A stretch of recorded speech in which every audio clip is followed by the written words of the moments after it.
จ่าแม่มาลาลาบดับสูญชิ้นบุญแม่ไปลูกสุดอะไรจนเหลือรำพันแม่จากไปแล้วจากไปจนชั่วนิรันดร์ขอให้ดวงวิญญาณแม่นั้นสู่ดาวดึงแม่เหนื่อยเมื่อยล้ามาทางชีวิตคิดถึงคุณแม่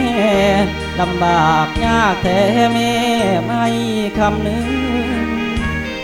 สิ้นบุญแม่แล้วเหมือนดังคอแก้วลมตึงลูกขาดที่พึ่งจะเหมือนดังเรือขาดพายหลับเถิดนาแม่จ๋าหลับให้เป็นสุขไม่ต้องห่วงลูกแม่จงหลับให้สบายลำบากมาพอแล้วหนอ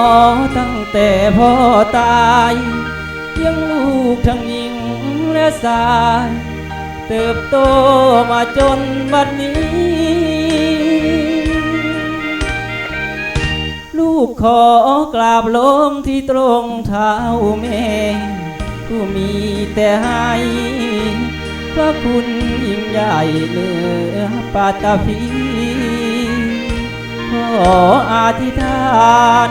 ถ้าแม้นว่าบุญลูกมีอีกหมื่นอีกแสนล้านปีเกิดอีกทีขอเป็นลูกแม่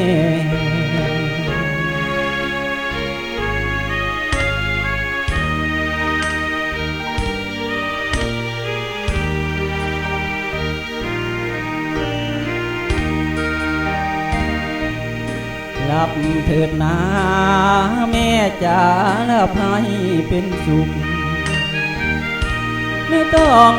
ห่วงลูกแม่จงหลับให้สบายลำบากมาพอแล้วหนอตั้งแต่พ่อตายเลี้ยงลูกทั้งหญิงและชายเติบโตมาจนบัดนี้ลูกขอกราบลงที่ตรงเท้าแม่ผู้มีแต่ให้พระคุณยิ่งใหญ่เหนือปาตพีขออธิษฐานถ้าแม้นว่าบุญลูกมีอีกหมื่นอีกแสนล้านปีเกิดอีกที